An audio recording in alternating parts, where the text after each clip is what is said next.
প্রিয় দর্শক, আমন্ত্রণ জানাচ্ছি কানেক্টিং বাংলাদেশ অনুষ্ঠানে। আপনারা নিয়মিত যারা এটিএন নিউজের দর্শক তারা আমাদের এই অনুষ্ঠানটি সম্পর্কে জানেন। আমরা এই অনুষ্ঠানের মাধ্যমে তথ্য প্রযুক্তি ব্যবহার করে বাংলাদেশের প্রত্যন্ত এলাকার মানুষের সঙ্গে সংযুক্ত হই। আমরা বিভিন্ন বিষয় নিয়ে তাদের সঙ্গে কথা বলি এবং আমাদের স্টুডিওতে যিনি থাকেন যেই বিষয়ে নিয়ে আমরা কথা বলি সেই বিষয়ের একজন বিশেষজ্ঞ থাকেন এবং প্রত্যন্ত এলাকার মানুষদেরকে তাদের নানান প্রশ্নের উত্তর দেবার চেষ্টা করেন তাদেরকে সহযোগিতা করবার। আমরা এই পর্যায়ে আজকের এই অনুষ্ঠানের মাধ্যমে যাব মানিকগঞ্জে, পশ্চিম দাসোরা গ্রামে। সেখানে আমাদের সঙ্গে আছেন জাতীয় মহিলা সংস্থা মানিকগঞ্জের চেয়ারপারসন লক্ষ্মী চ্যাটার্জি। লক্ষ্মী চ্যাটার্জি ওখানে ওই সংগঠনটি চালান, চেয়ারপারসন হিসেবে তিনি দায়িত্ব পালন করছেন এবং এই দায়িত্ব পালন করতে গিয়ে তিনি নানা রকম অভিজ্ঞতা, সেই অভিজ্ঞতার আলোকেই তার সঙ্গে তার সঙ্গীরা যারা রয়েছেন, যাদের নারীর প্রতি সহিংসতা বা পারিবারিক সহিংসতার শিকার হচ্ছেন তার সঙ্গীরা, তারা কথা বলবেন, তারা আইনি সহযোগিতা চাইবেন। এই জন্য আমাদের স্টুডিওতে আমরা আজকে আমন্ত্রণ জানিয়েছি আইন ও সালিশ কেন্দ্রের জ্যেষ্ঠ উপপরিচালক অ্যাডভোকেট নীনা গোস্বামীকে। আমরা সরাসরি চলে যাচ্ছি পশ্চিম দাসোরা গ্রামে মানিকগঞ্জের লক্ষ্মী চ্যাটার্জির কাছে। নমস্কার লক্ষ্মীদি। নমস্কার। হ্যাঁ, ভালো আছেন? জি ভালো আছি, আপনারা ভালো আছেন? হ্যাঁ, ভালো আছি। আপনি নিশ্চয়ই শুনেছেন আমাদের সঙ্গে স্টুডিওতে আছেন অ্যাডভোকেট নীনা গোস্বামী এবং নীনাদি এইসব বিষয় নিয়ে দীর্ঘদিন ধরে কাজ করছেন। এবং আমি আপনাকে বলে রাখি যে অনেক সময় অনেকে আমার কাছে আসে, যে মানে আমি সাংবাদিক কিন্তু তারপরেও এরকম ব্যক্তিগত অনেক সমস্যার কথা, আইনি সহযোগিতা দরকার, এসব নিয়ে অনেকে ফোন করেন, চলেও আসেন অফিসে। আমি প্রায় সবাইকেই মনে হয় নীনা দিয়ে আপনার কাছে পাঠাই, না আইন সালিশ কেন্দ্রে পাঠাই। তো সাধ্যমতো হ্যাঁ চেষ্টা, মানে উনি এই সাপোর্টটা দেন এবং ওনার প্রতিষ্ঠান দেন। আমরা আজকে খুবই কৃতজ্ঞ নীনা দিয়ে আমাদেরকে সময় দিচ্ছেন আমাদের এই অনুষ্ঠানটির মাধ্যমে। আমরা পশ্চিম দাসুরা গ্রামে যারা আছেন মায়েরা অনেকে বসে আছেন। লক্ষ্মীদি, আপনি কি 2-1 মিনিট আপনি একটু কথা বলে নেন, কতদিন সংগঠনটি চালান এবং কি ধরনের সমস্যা ওই এলাকায়? মানিকগঞ্জে তো অনেক এনজিও কাজ করে, তারপরেও কেন আমাদের মেয়েদের এরকম অবস্থা? নমস্কার। তো আমি যে জাতীয় মহিলা সংস্থার চেয়ারম্যান, এটা কিন্তু কোনো এনজিও নয়। আমি জানি এটা হচ্ছে সরকারের। জি হ্যাঁ, আমার সংস্থাটি জাতীয় মহিলা ও শিশু বিষয়ক মন্ত্রণালয়ের একটি সংস্থা। তো এখানে আমার যে কাজ হয়, আমি নারীদের নিয়েই কাজ করি মেইনলি। তো এখানে আমরা মেয়েদেরকে সেলাই প্রশিক্ষণ দেই, মোমবাতি প্রশিক্ষণ, সাবান বানানো মানে তৈরি করা এবং ঋণ। আমরা খুব সামান্য মানে স্বল্প সার্ভিস চার্জ নিয়ে এদেরকে ঋণ দিয়ে থাকি, যা নিয়ে তারা স্বাবলম্বী হতে পারে, নিজের পায়ে নিজেরা দাঁড়াতে পারে এবং দীর্ঘদিন যাবৎ এদেরকে নিয়ে এই কাজটা আমি করে আসছি। আচ্ছা, এর পাশাপাশি মানিকগঞ্জের যে কোনো নারী যদি আইনগত কোনো সহায়তার প্রয়োজন বোধ করে তারা আমার কাছে চলে আসে এবং এটা আমার তাদের জন্য কাজ করে, তাদের সাথে আমি মিশে গেছি বলতে গেলে। আচ্ছা, হ্যাঁ সেটা আমরা বুঝতে পারছি, আপনাকে দেখে বুঝতে পারছি। আমরা কি তাহলে প্রশ্ন নিব? আমাদের সাথে নীনাদি আছেন, নীনাদিরকে নীনাদির কাছে যদি কারো কিছু বলবার থাকে আমার মনে হয় আপনি যদি সুযোগ করে দেন আপনার সঙ্গে যারা আছেন। হ্যাঁ নিশ্চয়ই। আমি প্রথমে কথা বলি পারভিন আক্তার। পারবিন আপা, বলেন কি হয়েছে, সমস্যাটা কি? আমার সমস্যা, আমার স্বামী আমাকে রেখে বিয়ে করছে, দ্বিতীয় বিবাহ করছে। কয় বছর আগে? 3 মাস যাবত। স্বামী কি এখন আপনাকে ভরণ পোষণ দিচ্ছে না? আর দ্বিতীয় বিয়ে যে করেছে আপনার অনুমতি ছাড়াই তো করেছে। আপনার কয়টা সন্তান? একটি সন্তানও নাই। তাহলে আপনার অনুমতি ছাড়া যে দ্বিতীয় বিয়ে করেছে, আপনি কি জানেন কোথায় আছেন, উনি কোথায় অবস্থান করছেন আপনার স্বামী? জানি, বাড়িতে আছে। বাড়িতেই আছে? আপনার বাড়িতে? স্বামীর বাড়িতে আছে। আর আপনি এখানে মানিকগঞ্জে থাকেন? হ্যাঁ, বাবার বাড়িতে আছে। আপনি বাবার বাড়িতে আছেন, স্বামীর বাড়িটা কোথায়? কাটিগ্রাম। এটা খুবই একটা অন্যায় কাজ করেছে, আপনার অনুমতি ছাড়া দ্বিতীয় বিয়ে করেছে। সেই জায়গা থেকে আইনে খুব কিন্তু খুব সুস্পষ্ট একটা বিধান আছে যে আপনি কিন্তু আপনার স্বামীর বিরুদ্ধে আপনার কাছ থেকে অনুমতি না নিয়ে যে দ্বিতীয় বিয়ে করেছে তার জন্য কিন্তু আপনি আদালতের আশ্রয় নিতে পারেন এবং সেক্ষেত্রে কিন্তু আপনার স্বামীর শাস্তি হবার সম্ভাবনা আছে। তবে এক্ষেত্রে দুটো জিনিস খুব জরুরি দরকার, যে আপনি স্বামী যে সত্যই দ্বিতীয় বিয়ে করেছে, যদি সম্ভব হয় তাহলে সেই দ্বিতীয় বিবাহের যদি কাবিননামা আপনি যদি জেনে থাকেন কোথায় বিয়ে করেছে, তাহলে সেখান থেকে যদি সংগ্রহ করতে পারেন সেটা একটা বিষয়। যদি না সংগ্রহ করতে পারেন তাহলে লক্ষ্মীদি আছে, লক্ষ্মীদির সাহায্য নিতে পারেন, যে সেই গ্রামে কোন কাজী অফিসে বিয়ে হয়েছে সেখান থেকে যদি সংগ্রহ করা যায় দ্বিতীয় বিয়ের কাবিননামাটা, তাহলে খুব সহজ হয় আমাদের কোর্টে আবেদন করতে, যে দ্বিতীয় হাতে একটা প্রমাণ থাকে। আর তাও যদি না থাকে তাহলে আমি বলে দিই, যেখানে উনি অবস্থান করছেন, যেখানে বিয়ে করে উনি আছেন, সেখানকার কোনো ওয়ার্ড কমিশনার বা চেয়ারম্যান যদি একটা সার্টিফিকেট দেয় যে হ্যাঁ এই নামের লোকটি এই জনকে বিয়ে করে সে আমার এলাকাতেই বসবাস করছে, তাহলে কিন্তু একটা প্রুফ হাতে চলে আসে, তাহলে কিন্তু আপনাকে আইনগত সহযোগিতা দেওয়া খুব সহজ হবে। আচ্ছা পারভিন আপা, তার আগে আপনি আমার প্রশ্নের উত্তর দেন, যে আপনি কি চান যে আপনার স্বামী যে এই দ্বিতীয় বিয়ে করলো তার শাস্তি হোক, মামলা কেস কাবারি করতে চান, নাকি 2 দিন পরে আবার মিলমিশ হয়ে যাবেন? এদিকে লক্ষ্মীদিরা দৌড়াদৌড়ি করবে, নিনাদির কাছে কেস আসবে, 2 দিন পরে আপনারা মিলমিশ হয়ে যাবেন। আমি চাই আমার স্বামীর শাস্তি হোক, আপনাদের কাছে সুবিচার চাই। সুবিচার চান? আচ্ছা, তাহলে সেই সুবিচারের জন্য তো একটু করতে হবে আপা, ওই যে সার্টিফিকেটটা অথবা ওই যে কাবিনের কাগজটা জোগাড় করতে হবে। একটু যদি আপনি কি বুঝতে পেরেছেন কি লাগবে দরকার প্রাথমিকভাবে মামলাটা করতে? আপনার কাবিননামাটা আর যে দ্বিতীয় বিয়ে করেছে সেটার কাবিননামা যদি পারেন তাহলে সেটা সংগ্রহ করতে হবে। লক্ষ্মী দিয়ে এই ক্ষেত্রে আপনাকে সাহায্য করতে পারে, না হলে একান্ত না পারলে আমাদের কাছে, আমাদের আইন ও সালিশ কেন্দ্র থেকে যে কোনো একটা আবেদনের প্রেক্ষিতে আমরা লোক পাঠিয়ে এই ধরনের সার্টিফিকেট বা কাবিননামা সংগ্রহের চেষ্টা করব এবং আপনাকে আইনগত সাহায্য করার চেষ্টা করব। আর একটা বিষয় কিন্তু আছে পারভিন আপা, আপনার কিন্তু ভরণ পোষণও আপনার স্বামী দিতে বাধ্য। দুটো পাশাপাশি জিনিসই যাইতে পারেন, আপনি ভরণ পোষণের জন্য আদালতের আশ্রয় নিতে পারেন, আবার তার শাস্তির জন্য পাশাপাশি যে অন্যায়টা আপনার সাথে করেছে, আপনার অনুমতি না নিয়ে দ্বিতীয় বিয়ে করেছে, সেটার জন্য আমরা আদালতে শরণাপন্ন হতে পারি আপনার হয়ে। ঠিক আছে লক্ষ্মীদি? হ্যাঁ ঠিক আছে, পারভিনের সাথে কথা বলে ওকে এখানকার যা হেল্প দেওয়া সেটা আমি দেব, পরবর্তীতে আপনারা করবেন। আচ্ছা অবশ্যই পারবেন আপা, ঠিক আছে, আপনি থাকেন, আর ওই দিদি লক্ষ্মীদি আপনাকে একটু সাহায্য করবে, আর এইদিকে আইন সালিশ কেন্দ্রের লোক গিয়েও হয়তো আপনাদেরকে আপনার এই সুবিচার পেতে যাতে সুবিধা হয় সেটা করে দিবে। লক্ষ্মীদি এক্ষেত্রে আইন ও সালিশ কেন্দ্রের যে ঠিকানাটা আপনার হয়তোবা জানা আছে, তাও আমি আরেকবার বলে দিচ্ছি। আমাদের হেড অফিস, আমাদের অফিস যেটা, সেটা হচ্ছে 7/17 B block Lalmatia. 7/17 B block Lalmatia. B block. কোনো চিঠি পাঠাতে বা কোনো ডকুমেন্ট পাঠাতে হলে আমাকে বা যে কোনো সুলতানা আপাকে, যে কোনো কাউকে অ্যাড্রেস করে যদি হচ্ছে চিঠি পাঠান বা কোনো ডকুমেন্টস দেন এবং যদি লিখিত কিছু আসে এই অ্যাড্রেসে পাঠাতে হবে। আচ্ছা ঠিক আছে, ওকে। তারপরে কে কথা বলবেন দিদি? হ্যাঁ, এরপরে আমরা কথা বলবো মর্জিনা আক্তার। মর্জিনার 3টি মেয়ে এবং এই মেয়ে হবার কারণেই তার স্বামী তাকে ডিভোর্স দেওয়ার জন্য একটি নোটিশ পাঠিয়েছে। বিষয়টি আমরা মর্জিনার কাছ থেকেই শুনবো। মর্জিনা। আসসালামু আলাইকুম। ওয়ালাইকুম আসসালাম। হ্যাঁ আপু, আমার 3টা মেয়ে, তো আগে 2টা মেয়ে হয়েছে, পরে আবার এই যে লাস্টে যে 3য় বাচ্চাটা হওয়ার সময় মানে পেটে থাকা কালানি আমার এদের স্বামী বলছে যে যদি মেয়ে হয় মানে মেরেই ফেলতে বলছি, পেটে থাকা কালে যদি, আবার বলছে যদি মেয়ে হয় তাহলে তোমাকে নিয়ে খাবো না, যদি ছেলে হয় তাহলে তোমার নিয়ে খাবো। এখন ছেলে হয়েছে, মেয়ে হয়েছে, সে আমাকে মানে দিচ্ছে, মানে নোটিশ পাঠাইছে ডিভোর্সে। তারপরে এখন কি অবস্থা?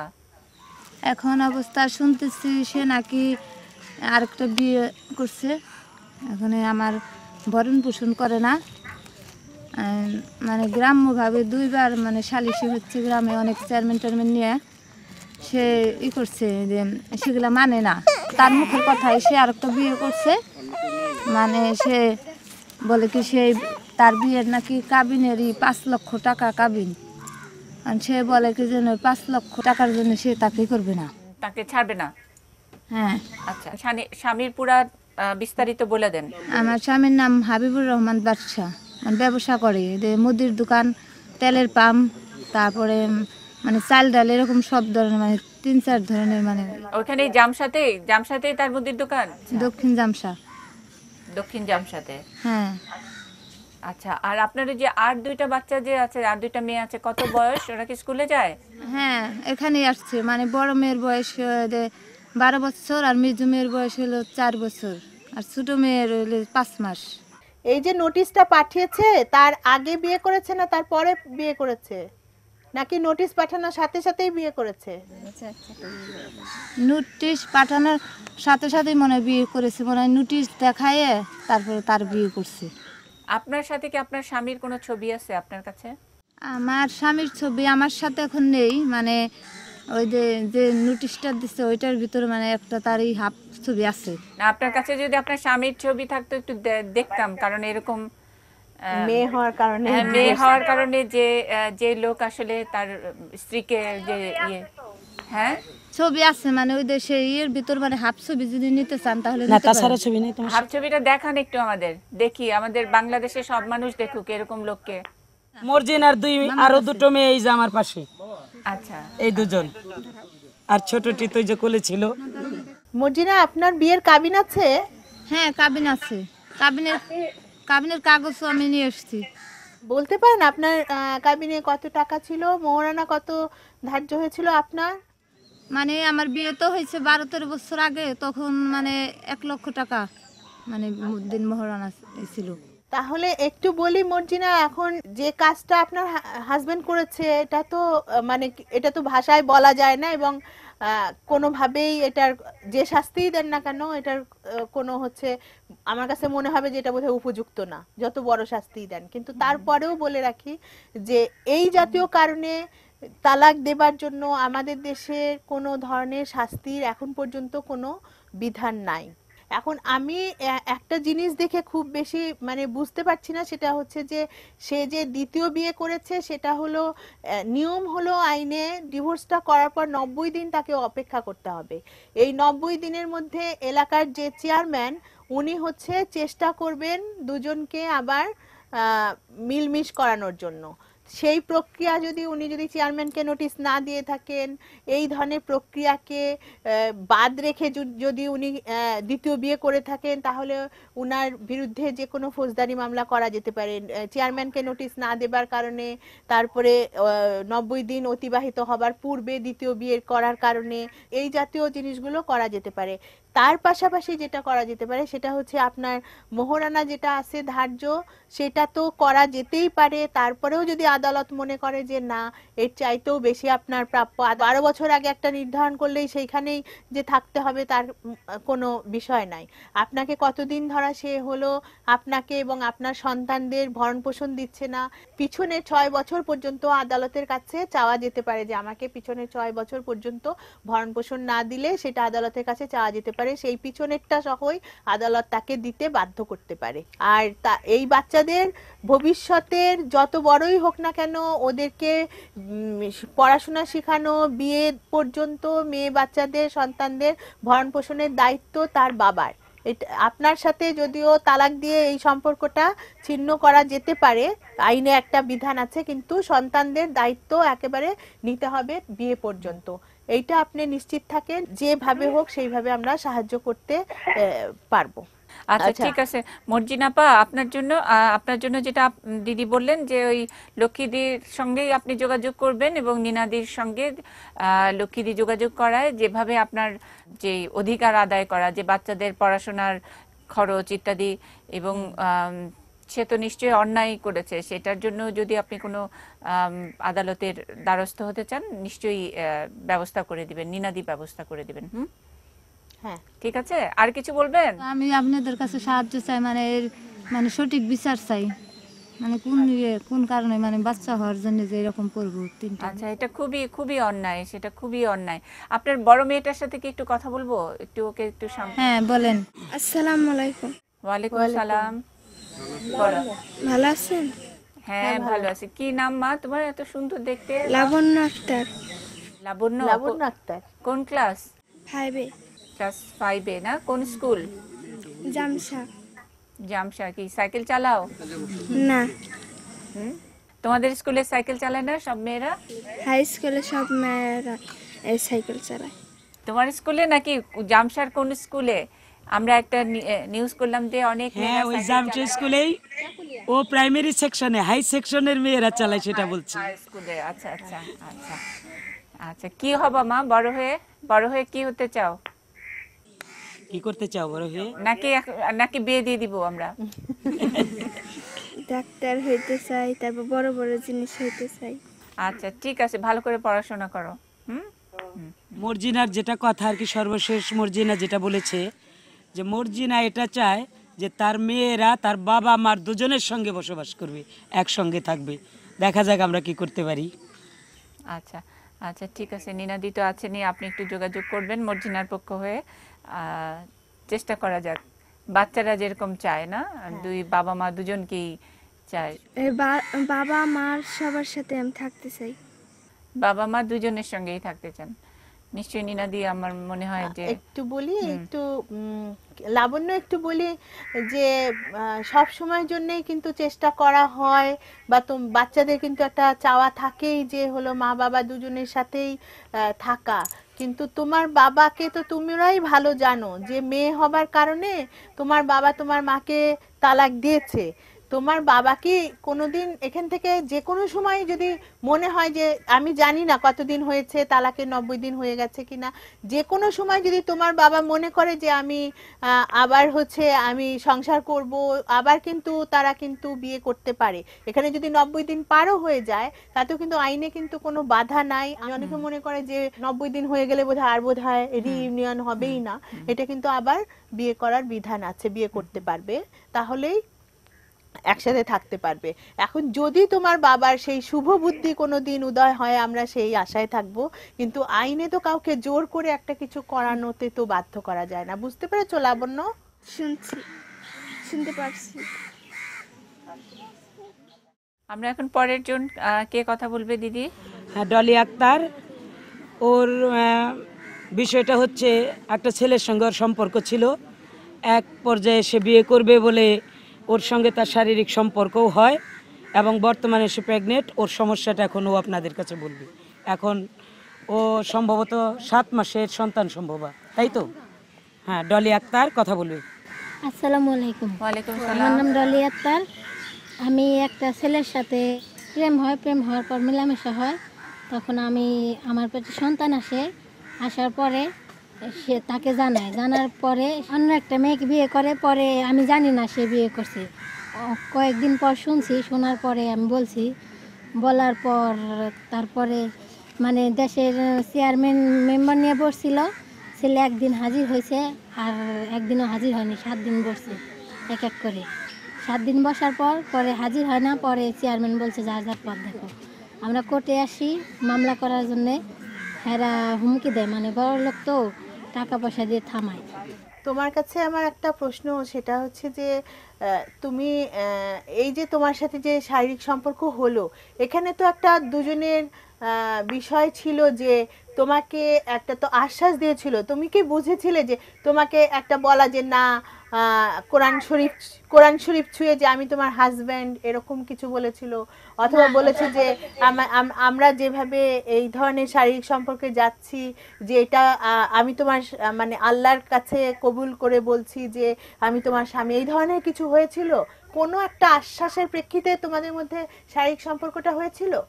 হ্যাঁ, সে বলেছে যে আমি তোকে বিয়ে করব।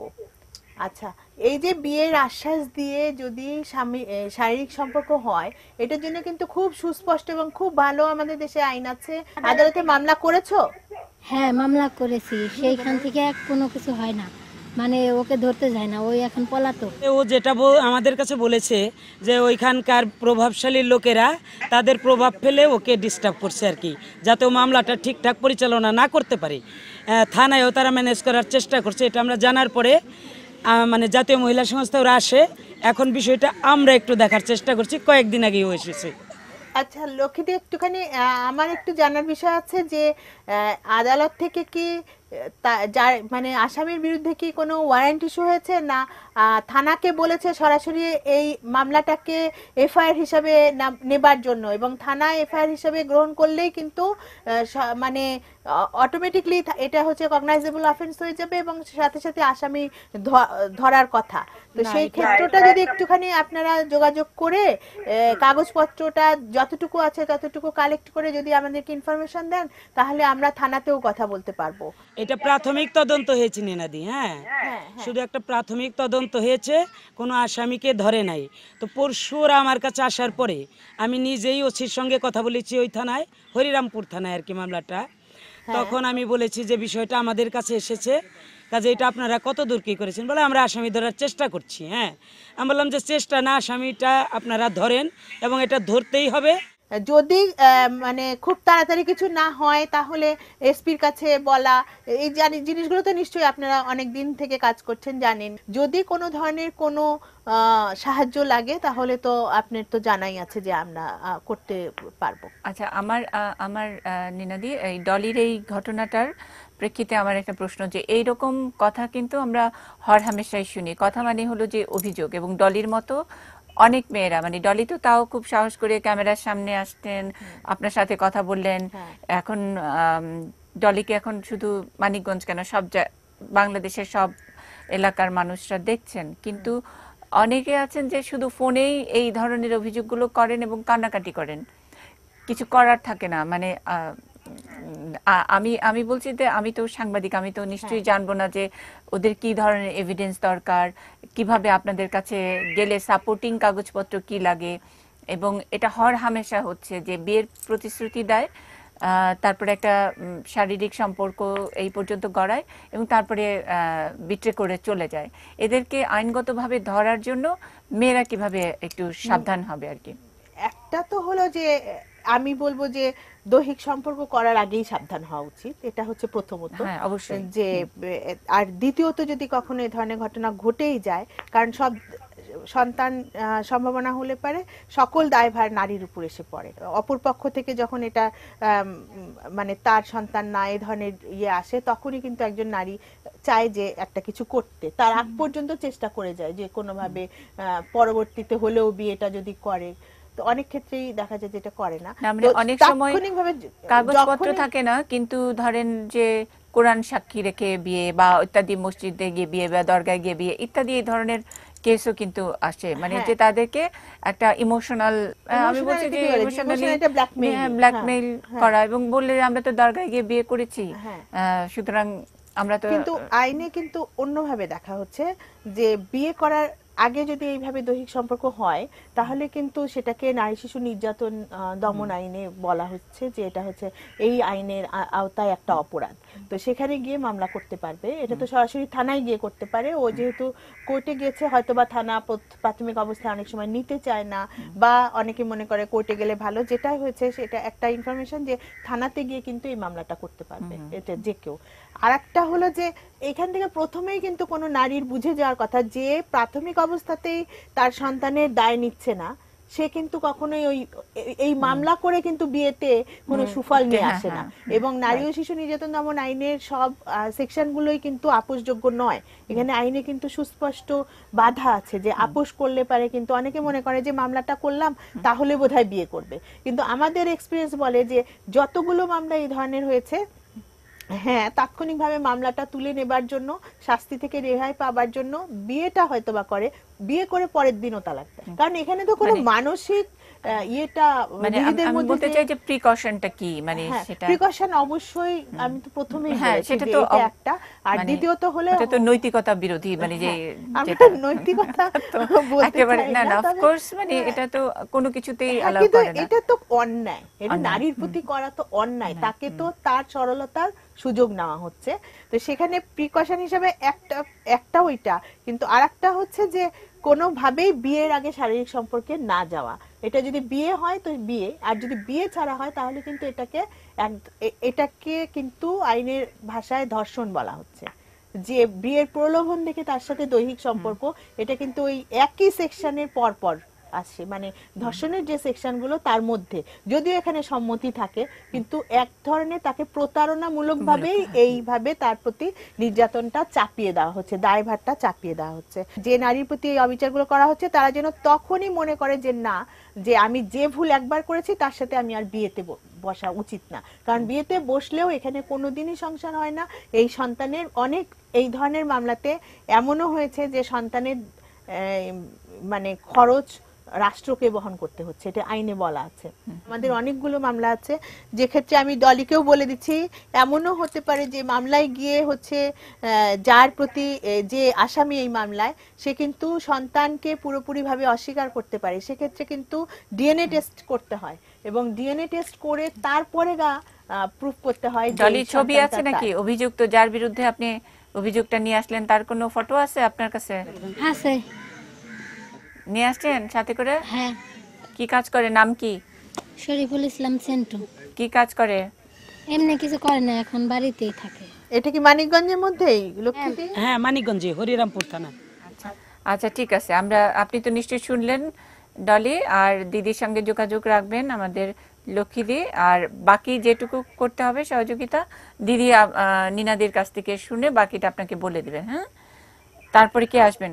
আমরা কথা বলবো শিখা আক্তার, বাড়ি পশ্চিম দাসরাতেই। শিখা নিজেই তার সমস্যাটা বলবে। শিখা। আচ্ছা, আসসালামু আলাইকুম। ওয়ালাইকুম সালাম। আসলে বলতে গেলে অনেক কথা, বুঝছেন, বলার আগে কষ্টে কান্না চলে আসে। আমার স্বামী একজন মুক্তিযোদ্ধা, হজরত আলী।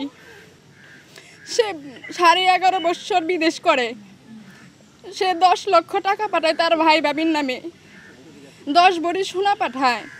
সেগুলি তার আত্মসাৎ করে এই বাড়িতে যত ইনকাম, যত বাড়ি ঘর গড়ানো, এখানে মেন কথা হচ্ছে বাড়িতে যাই করছে আমার স্বামীর টাকায় হয়েছে। বিয়ে করে আনার পরে আমার উপর ফ্যামিলির সবাই অত্যাচার চালায়। 3 বছর তাদের সাথে একত্র ছিলাম, পরে আমাদেরকে খাইতে দেয় নাই। এখন আমার স্বামীর পৈতৃক সম্পত্তি তার বাবা জীবিত থাকা অবস্থায় তার নামে লিখে দেয়, মানে 6টা ভাই। আমার স্বামীর যে জায়গাটা আমার স্বামীকে বুঝাই দেয় না, আমার স্বামীর জায়গায় ওরা থাইকে ওদের জায়গা ভাড়া দেয়। আজকে 7 দিন যাবত আমার কারেন্ট কাইটা দিছে। আমার 1.5 বছরের একটা ছেলে গরমে ছটফট করে, কি বলবো, অনেক কথা।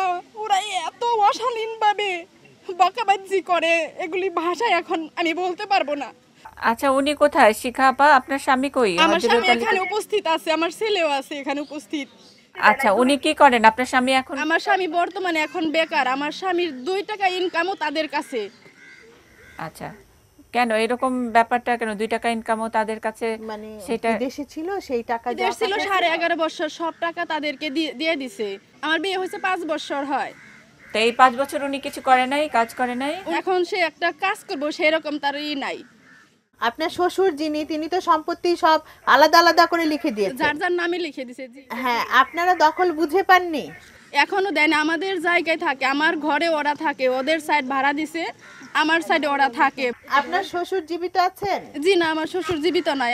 এলাকার চেয়ারম্যানকে কখনো বলেছেন যে আপনাদের এই জমিটা জি। ভাগ হয়নি? চেয়ারম্যান বসছিলেন কোনোদিন? জি, এখানে মানিকগঞ্জের সেলিম, নাজমুল হুদা সেলিম, তার কাছে আমরা বিচার দিই, গ্রাম্যভাবে বিচার করে। সে বিচার করার পরে আমরা মাইনে নিছি, ওরা মানে নাই। সে আসে নাই, আমরা পৌরসভায় বিচার জানাই। পৌরসভায় মেয়র সাহেব আমাদেরকে বললো যে আমরা যা বিচার করবো সেটা মানো। আমরা বলছি আমরা মানি, ওরা বলে আমরা মানি না। তারপরে বিচার আমরা থানাতে জিডি করছি, ওরা আমাদের সবাইকে মারতে আসছে। মারতে আসার পর আমরা জিডি করি থানায় জিডি করার পর আজ পর্যন্ত সেই অ্যাকশন তারা নেয় নাই।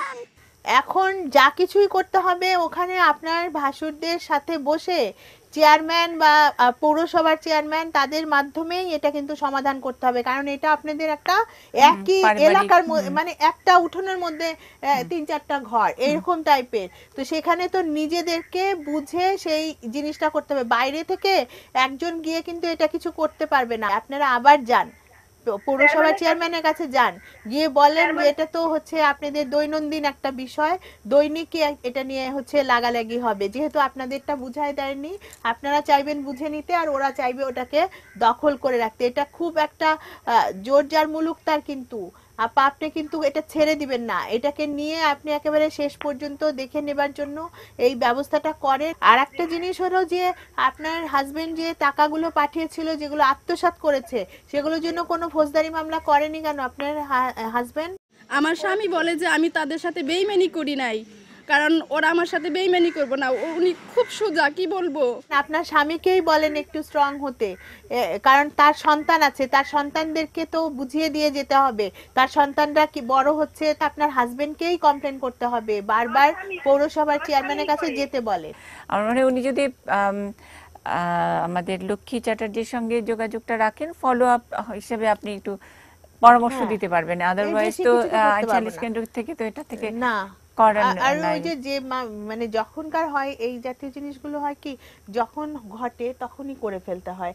এত এত টাকা পাঠালো বাইরে থেকে, তারা আত্মসাৎ করলো, তখন এখন এই 5 বছর পরে কিন্তু এটা অনেকদিন এই পরে, ইস্যুটা যদি হলে নিয়ে যে থানায় নিতেও চাইবে না। এই জন্য আইনে একটা জিনিস বলা আছে যে যখন ঘটনা ঘটে তত তাড়াতাড়ি এটার বিরুদ্ধে মানে প্রতিকার চাইতে হয়, মানে এটা নিয়ে যত দেরি করা যায় তত কিন্তু অপর পক্ষ মনে করে যে এটা বোধহয় দুর্বলতা। হ্যাঁ, সেটাই। যাই হোক, আমার মনে হয় যে নিশ্চয়ই লক্ষ্মী চ্যাটার্জিটা মানে মানে অন্তত শিখা আক্তারকে আপাতত বুঝিয়ে তার এলাকার মাধ্যমে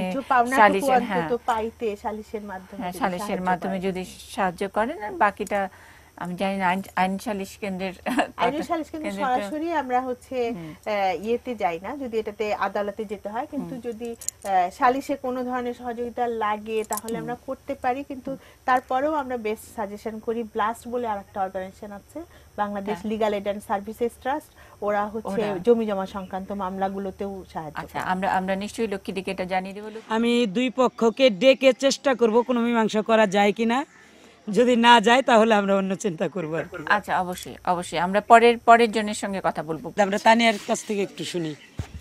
তানিয়া। আসসালামু আলাইকুম আপা। ওয়ালাইকুম আসসালাম। ভালো আছেন? হ্যাঁ, ভালো আছি। তানিয়া বলেন। ম্যাডাম, আমি মহিলা সংস্থায় সেলাই প্রশিক্ষণ কেন্দ্রে আর কি ভর্তি হয়েছি। এখানে আর কি বৃত্তিমূলক প্রশিক্ষণ দেওয়া হয়, প্রতিদিন 20 টাকা করে আর কি। আচ্ছা। আর এখানে মানে কোনো সমস্যা নাই, সবাই মেয়ে তো। মানে এখন সেলাই শিখছেন, আগে কি করতেন?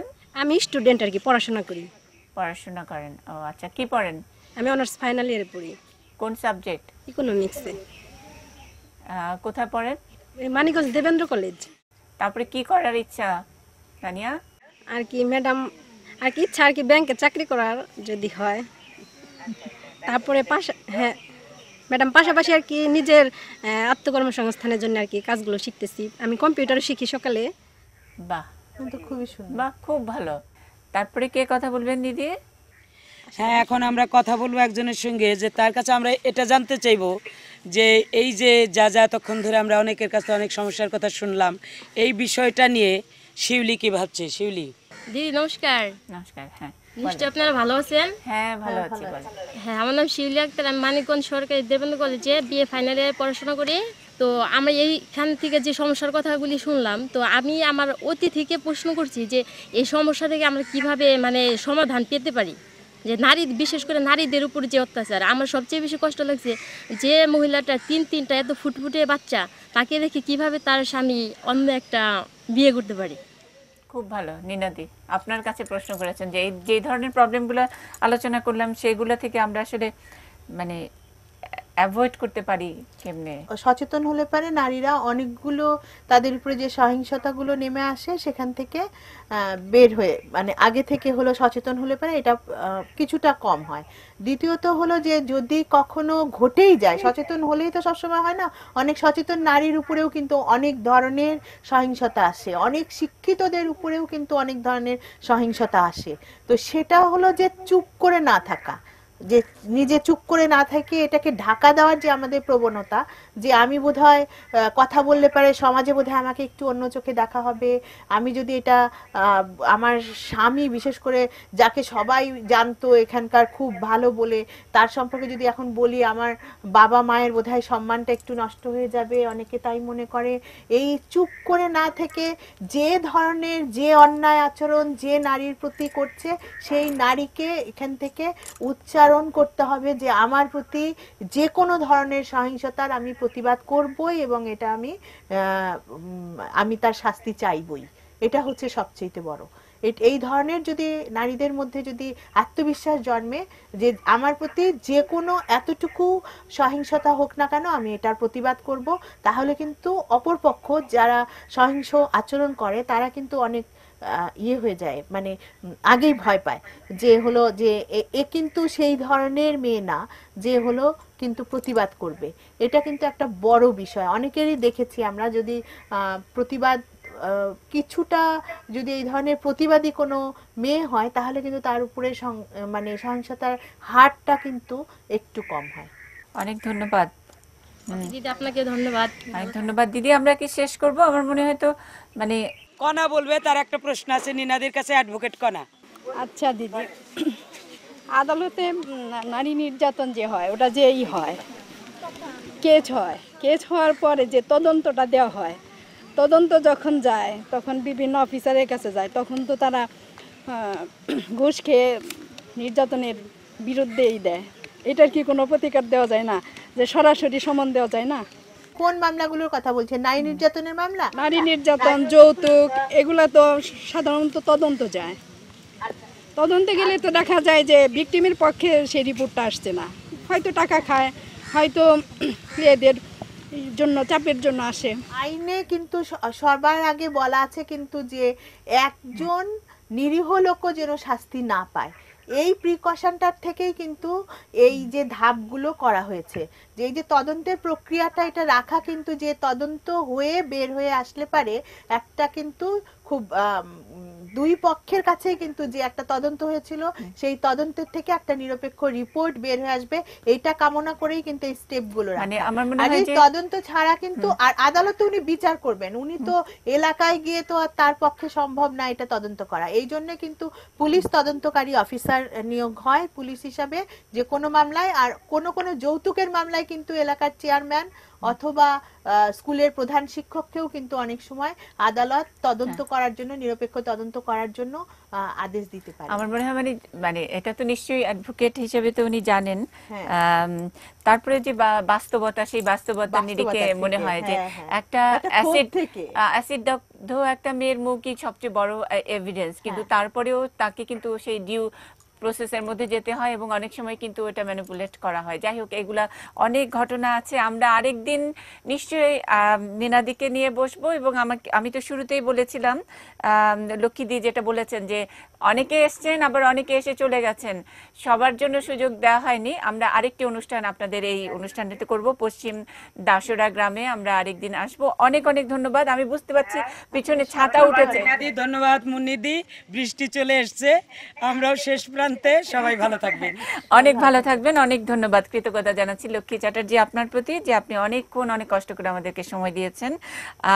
নীনা গোস্বামী, আপনার প্রতিও আমাদের কৃতজ্ঞতা। আমরা এই অনুষ্ঠানের মাধ্যমে একটু হলেও চেষ্টা করি যে প্রত্যন্ত এলাকার মানুষদেরকে নানা রকমের সার্ভিস দেবার জন্য, এবং আপনারা যারা এক্সপার্ট হিসেবে আসেন তারাও আপনাদের মূল্যবান সময় আমাদেরকে দেন, অনেক সময় নিয়ে অনেক যত্ন করে কথা বলেন। এইরকম একটা অনুষ্ঠান আয়োজন করার জন্য এটিএন নিউজকেও অনেক ধন্যবাদ। কারণ হচ্ছে এমন ভাবে গ্রামে পৌঁছে এইরকম একটা আয়োজন সত্যি আমি মানে আসার আগেও চিন্তা করতে পারিনি, কিন্তু যে আমার কিন্তু খুব ভালো লাগছে, একটা ভালো লাগা কিন্তু আছে যে একটু হলেও যদি মানুষের কোনো না কোনো ভাবে ছোট হলেও যদি কোনো উপকার করতে পারি, কোনো একটা পদক্ষেপ, তাহলে কিন্তু খুব ভালো লাগা থাকে মানুষের, মানে যে কোনো মানুষের। হ্যাঁ মুন্নি, আপনাকে অনেক ধন্যবাদ। অনেক ধন্যবাদ, অনেক ধন্যবাদ দিদি। প্রিয় দর্শক, আপনারা যারা আমাদের এই অনুষ্ঠানের সঙ্গে ছিলেন, জানিয়ে দিচ্ছি আজকের এই পর্বটি আজকে দেখছেন আবারও আগামীকাল মানে শনিবার আবারও এটি পুনঃপ্রচারিত হয় একই সময়ে। আমরা পরপর দুদিন এই অনুষ্ঠানটি প্রচার করে থাকি। যারা প্রত্যন্ত এলাকার মানুষ যারা দেখেন অনুষ্ঠানটি তাদের কথা ভেবেই, যে একদিন দেখার পরে অনেক সময় সকলের সুযোগ হয়ে ওঠে না, তাদের সঙ্গে কথা বলেই আমরা এরকম একটি সময় ঠিক করেছি যে শুক্রবার এবং শনিবার একই সময়ে একই অনুষ্ঠান আমরা পরপর দুদিন প্রচার করে থাকি। এবং যারা আপনারা দেখেন তারা নিশ্চয়ই জানেন। আবারও হয়তো নতুন কোনো এলাকায় নতুন কোনো জনগোষ্ঠীর সঙ্গে নতুন কোনো এক্সপার্ট যারা বিশেষজ্ঞ থাকেন স্টুডিওতে তাদেরকে সঙ্গে নিয়ে এই আয়োজন নিয়ে আবারও হাজির হব সামনের সপ্তাহে। ভালো থাকবেন সবাই।